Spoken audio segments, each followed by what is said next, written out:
کہانی شروع ہوتی ہے اور ہم دیکھتے ہیں چک نولینڈ کی لائف کے بارے میں، جو ایک آئی لینڈ میں پھنس گئے تھے اور 4 سال تک اس میں رہے۔ کہانی کمپنی سے سٹارٹ ہوتی ہے اور ہم چک کو دیکھتے ہیں وہ اپنے کام میں بہت زیادہ سیریس ہوتے ہیں۔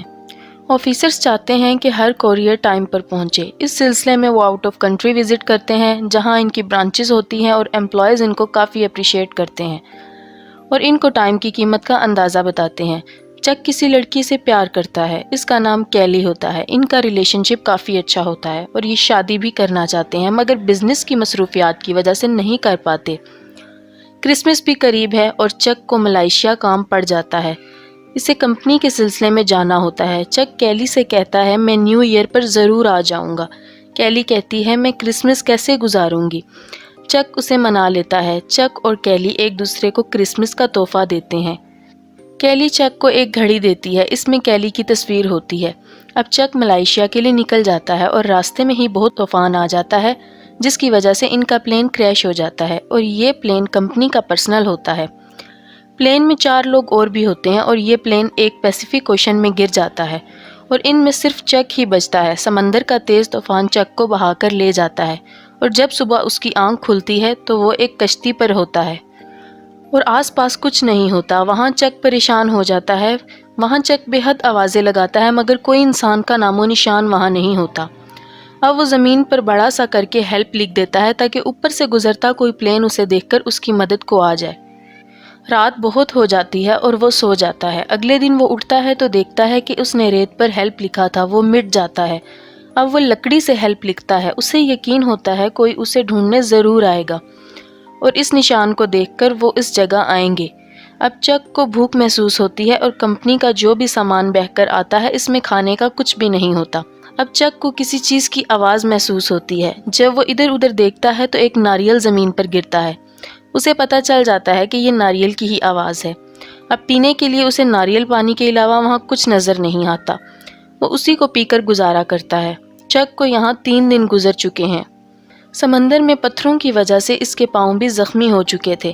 اس کے پاؤں میں جوتے نہیں ہوتے۔ اب وہ اپنی پینٹ کو آدھا کاٹ کر اپنے پاؤں میں لپیٹ لیتا ہے تاکہ اس کے پاؤں میں درد نہ ہو اور اسے وہاں ایک بہت اونچی چوٹی نظر آتی ہے۔ وہ فیصلہ کرتا ہے وہ اس پر ضرور چڑھے گا۔ جیسے ہی وہ دیکھتا ہے کہ وہ کیسے اوپر چڑھ سکتا ہے اور اندازہ لگا کر وہ چوٹی پر چڑھنے میں کامیاب ہو جاتا ہے۔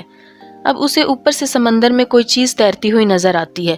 جب وہ واپس نیچے آتا ہے تو دیکھ کر حیران رہ جاتا ہے کہ وہ اس کے پلین کے پائلٹ کی ڈیڈ باڈی تھی۔ وہ بہت روتا ہے اور اسے دفنانے کا انتظام کرتا ہے مگر وہ دفنانے سے پہلے اس کے جوتے اور ٹارچ رکھ لیتا ہے۔ اب وہ اسی آئی لینڈ میں زندگی گزارنے کا عادی ہو گیا تھا۔ وہ پتوں پر گری اوس کو پی کر گزارا کرتا ہے۔ وہ مچھلی مارنے کی کوشش کرتا ہے مگر ناکام ہو جاتا ہے۔ اسے کھانے کے لیے ناریل پانی اور رات کو پتوں پر گری اوس کے علاوہ کچھ بھی حاصل نہیں ہوتا۔ وہ اسی کو کھا کر گزارا کرتا ہے۔ اب رات کے وقت اسے سمندر میں ایک شپ نظر آتا ہے۔ اسے دیکھ کر وہ بہت ایکسائٹڈ ہو جاتا ہے اور آوازیں لگاتا ہے۔ ٹارچ کی لائٹ آن کرتا ہے مگر اتنی دور سے کوئی فائدہ نہیں ہوتا۔ اگلے ہی دن وہ یہ فیصلہ کرتا ہے کہ اس کے پاس جو ایئر بوٹ ہے وہ اس میں بیٹھ کر بیچ سے نکل جائے گا۔ وہ جان گیا تھا کہ ادھر کوئی بھی نہیں ہے۔ اب جب وہ وہاں سے نکلنے کی کوشش کرتا ہے تو لہریں اتنی تیز ہوتی ہیں کہ ان کی رفتار کی وجہ سے وہ سمندر میں گر جاتا ہے۔ اسی دوران اس کے پاؤں پر چوٹ لگ جاتی ہے اور خون بھی بہت نکلتا ہے۔ اب چک واپس اپنی جگہ آ جاتا ہے اور اب اسی دوران بارش شروع ہو جاتی ہے۔ اسے ایک غار دکھائی دیتا ہے۔ وہ رات گزارنے کے لیے اس میں چلا جاتا ہے اور ٹارچ آن کر لیتا ہے اور ساری رات ٹارچ آن رہنے کی وجہ سے اس کی بیٹری بھی لو ہو جاتی ہے۔ اب روشنی کے لیے اس کے پاس اور کچھ نہیں ہوتا۔ وہ یہ تک نہیں جانتا کہ آگ کیسے جلاتے ہیں۔ اب وہ واپس آتا ہے اور کمپنی کے سامان میں اسے کچھ چیزیں ملتی ہیں جو تیر کر اس کے ساتھ آ گئی تھیں۔ وہ ان کو کھولتا ہے مگر اس میں اس کے کام کی 1 یا 2 چیزیں ہی ہوتی ہیں۔ ایک اسے جوتے ملتے ہیں جو سکیٹنگ کے لیے ہوتے ہیں۔ اس کے نیچے بلیڈ لگا ہوتا ہے۔ وہ اس سے ناریل کو آرام سے پھاڑ لیتا ہے۔ اب وہ کسی بھی چیز کو کاٹ سکتا ہے۔ اب وہ ایک لکڑی کو کاٹتا ہے اور نوکیلی سی بنا لیتا ہے اور مچھلیوں کو پکڑ لیتا ہے۔ وہ مچھلی کو کچا تو نہیں کھا سکتا اسی لیے وہ آگ جلانے کی بے حد کوشش کرتا ہے مگر کامیاب نہیں ہو پاتا۔ اب چک کو آئیڈیا آتا ہے کہ اگر میں 2 لکڑیوں کو رگڑوں تو شاید میں کامیاب ہو جاؤں اور ایسا ہی ہوتا ہے۔ اسے کامیابی مل جاتی ہے۔ وہ پہلی بار اتنا خوش ہوا ہوتا ہے بیچ پر آنے کے بعد۔ چک کو وہاں جو سامان نظر آتا ہے کمپنی کا، اس میں ایک فٹ بال بھی اسے دکھائی دیتا ہے۔ اس پر چک کا بلڈ لگا ہوتا ہے۔ وہ اس کو ہاتھ سے آنکھ، ناک اور ہونٹوں کی شیپ دیتا ہے، اس کو ایک چہرے میں تبدیل کرتا ہے اور اس کو اپنا دوست بنا کر اس سے باتیں کرتا ہے اور اسے آگ کے پاس خشک ہونے کے لیے رکھ دیتا ہے اور اس کو ولسن کا نام دیتا ہے۔ اب وہاں پر چک کا ایک اور مسئلہ سامنے آتا ہے، اس کے دانت کا درد۔ یہ بہت پرانا درد ہے مگر اس نے کبھی چیک اپ ہی نہیں کروایا۔ اب چک نے اسے توڑنا ہے اور وہ توڑ لیتا ہے اور ساتھ ہی بے ہوش ہو جاتا ہے، اور وقت گزرنے کے ساتھ ساتھ اسے 4 سال ہو جاتے ہیں آئی لینڈ پر۔ 4 سالوں میں وہ اس جگہ جینا سیکھ لیتا ہے۔ اس کا حلیہ بگڑ چکا ہے، اس کے سر اور منہ کے بال بے حد بڑے ہیں اور وہ بے حد کمزور دکھائی دیتا ہے۔ اسے اتنا تجربہ ہو گیا تھا، وہ دور سے ہی ڈنڈا پھینک کے مچھلی کو پکڑ لیا کرتا تھا۔ چک کی دوستی ولسن سے کافی ہو گئی تھی، وہ اس سے کافی باتیں کرتا تھا۔ اب ایک دن مچھلی کھا رہا ہوتا ہے کہ اسے ایک آواز آتی ہے۔ چک دیکھتا ہے تو وہ ایک سٹیل کی شیٹ ہوتی ہے۔ اسے ایک آئیڈیا آتا ہے کہ اس کی مدد سے وہ یہاں سے نکل سکتا ہے۔ وہ جب بھی نکلنے کی کوشش کرتا ہے لہریں اسے جانے نہیں دیتی۔ اب وہ ناریل کی لکڑی کاٹ کاٹ کر ایک بورڈ تیار کرتا ہے اور سٹیل کی شیٹ اس کے آگے لگاتا ہے۔ حالانکہ بورڈ تیار کرنا آسان نہیں تھا اور وہ یہ فیصلہ کرتا ہے کہ جب ہوائیں کم ہوں گی تو وہ نکلنے کی کوشش کرے گا، اور شیٹ کو وہ بوٹ کے آگے لگاتا ہے تاکہ جب وہ بوٹ میں بیٹھے تو شیٹ کی مدد سے پانی کو دھکیل سکے اور وہ آگے جا سکے۔ چک ولسن کو اندر رکھتا ہے اور نکل جاتا ہے۔ راستے میں بڑی بڑی لہروں کا مقابلہ بھی کرتا ہے مگر ابھی بھی وہ سمندر باقی ہے۔ وہ نہیں جانتا کہ زمین کب آئے گی۔ چک کے اندر ایک امید تھی کہ شاید اب وہ گھر پہنچ جائے گا مگر یہ سب آسان نہیں تھا۔ سمندر میں اسے بہت برے حالات دیکھنے کو ملتے ہیں۔ کھانے کا گزارا تو وہ کر لیتا ہے، کھانے کے لیے مچھلی اور پینے کے لیے بارش کا پانی جمع کر لیتا ہے۔ بارش کا پانی جمع ناریل میں کرتا ہے، اس نے اپنے پاس رکھے ہوتے ہیں اور بچا کر رکھتا ہے تاکہ مشکل میں وہ اس کے کام آئے۔ اور دیکھتے ہی دیکھتے چک کا بال، اس کا ولسن فرینڈ، پانی میں گر جاتا ہے اور جب اسے معلوم ہوتا ہے وہ بہت دور جا چکا ہوتا ہے۔ اب وہ پانی میں کود جاتا ہے اور ولسن کو بچانے کی پوری کوشش کرتا ہے مگر وہ ناکام ہو جاتا ہے، اور واپس بوٹ میں آنے کے بعد وہ بے حد روتا ہے۔ ولسن نے ہی اس کا 4 سالوں میں بہت ساتھ دیا تھا۔ چک کے لیے وہ ایک فٹ بال نہیں تھا، وہ اس سے بہت اٹیچ ہو گیا تھا، اسی لیے اس کے جانے کا بہت دکھ ہوتا ہے۔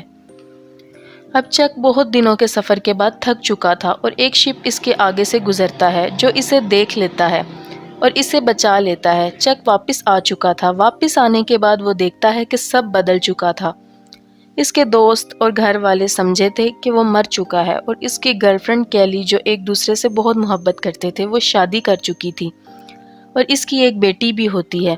چک اس سے ملنے جاتا ہے تو وہ بے حد خوش ہوتی ہے اور گلے سے لگا لیتی ہے۔ اب کیلی شادی شدہ ہے، اس لیے اب کچھ نہیں ہو سکتا اور ان کے راستے الگ ہیں۔ چک کو کیلی نے جاتے ہوئے جو گھڑی دی تھی وہ اسے واپس کر دیتا ہے کیونکہ وہ کیلی کی فیملی گھڑی ہوتی ہے اور اس گھڑی کی تصویر اپنے پاس رکھ لیتا ہے۔ کیلی اسے کہتی ہے تم نے وعدہ کیا تھا کہ تم ضرور آؤ گے۔ چک اسے سوری بولتا ہے اور جانے لگتا ہے۔ کیلی اب بھی چک سے پیار کرتی ہے مگر اس کی اپنی فیملی ہے اس لیے وہ نہیں جا سکتی۔ کیلی کے پاس چک کی دی ہوئی ایک گاڑی ہوتی ہے، وہ اسے واپس کر دیتی ہے اور چک اس گاڑی کو لے کر چلا جاتا ہے اور کیلی اسے دیکھ رہی ہوتی ہے۔ وہ بہت دکھی ہوتی ہے، وہ چک کو بلاتی ہے اور وہ بھاگ پڑتی ہے۔ چک بھی واپس آ جاتا ہے اور گلے ملتے ہیں۔ کیلی اسے بتاتی ہے کہ میں جانتی تھی کہ تم زندہ ہو اور مجھے یقین تھا کہ تم واپس ضرور آؤ گے، مگر سب کے فورس کرنے پر مجھے یہ سب کرنا پڑا، مجھے شادی کرنی پڑی۔ اور وہ دونوں ایک دوسرے کو بتاتے ہیں کہ ہم اب بھی ایک دوسرے سے محبت کرتے ہیں۔ چک کیلی کو گاڑی میں بٹھا لیتا ہے اور اسے اس کے گھر چھوڑ آتا ہے۔ وہ کہتا ہے میں نہیں چاہتا کہ تمہارا گھر خراب ہو۔ اب ہم دیکھتے ہیں کہ چک اپنے ایک دوست کے ساتھ بیٹھا ہوتا ہے اور اسے بتاتا ہے کہ میں نے بیچ پر خودکشی کرنے کی بھی کوشش کی تھی۔ میں پھانسی لینے والا تھا مگر مجھے کیلی کا خیال آ گیا تھا کہ مجھے اس کے پاس جانا ہے، اور آج جب میں واپس آیا ہوں تو اسے کھو چکا ہوں۔ وقت نے کیلی کو مجبور کر دیا کہ وہ اپنا راستہ چن لے اور اس نے شادی کر لی۔ اب چک اکیلا رہ گیا تھا لیکن زندگی کو آگے جانا ہی ہوتا ہے، اور اینڈ میں یہ ہوتا ہے کہ چک کے پاس ایک پیکج ہے جو وہ آئی لینڈ سے بچا کر لاتا ہے۔ پلین ڈوبنے کے بعد بہت سے پیکجز کنارے آ جاتے ہیں اور وہ سوچتا ہے کہ وہ گھر جانے کے بعد کھولے گا، مگر وہ ایسا نہیں کرتا اور وہ پیکج کو واپس کرنے آتا ہے مگر وہاں پر کوئی نہیں ہوتا، اور وہ ایک نوٹ لکھ کر دروازے پر رکھ دیتا ہے جس میں لکھا ہوتا ہے دس پیکج سیوڈ مائی لائف۔ اور وہاں سے چلا جاتا ہے۔ چک کو اب ہم ایک کچے راستے کی طرف دیکھتے ہیں اور وہاں وہ میپ دیکھ رہا ہوتا ہے کہ وہ کہاں جائے، تو ایک لڑکی آتی ہے اور اسے راستہ بتاتی ہے۔ اس کی گاڑی پر بھی وہی ونگز کا نشان ہوتا ہے جو پیکج پر ہوتا ہے۔ اب چک اس کا پیچھا کرتا ہے تو وہ اسی گھر جاتی ہے جہاں چک نوٹ لکھ کر رکھایا تھا، اور اس نے بھی اپنا پارٹنر کھو دیا ہوتا ہے۔ اب چک اور بیٹینا ہو سکتا ہے فیوچر میں مل جائیں۔ چک کی آنکھوں میں ایک امید ہوتی ہے اور فلم کی کہانی ختم ہو جاتی ہے۔